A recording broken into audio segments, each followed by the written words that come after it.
غلام قوم صرف انصاف سے آزاد ہوتی ہے، اور یہ حقیقی آزادی کی تحریک ہے ہی انصاف لینے کے لیے۔ جب تک ہمارے حقوق نہیں ملتے، انصاف ہمیں نہیں ملتا، ہماری عدلیہ ہمارے حقوق کی حفاظت نہیں کرتی طاقتور سے،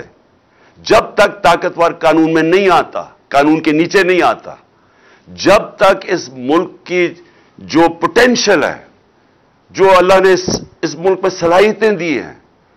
جو اثاثے دیے ہوئے ہیں اس ملک کو، جو نعمتیں بخشی ہیں، وہ صرف تب اوپر آئیں گی جب اس ملک میں انصاف ہوگا،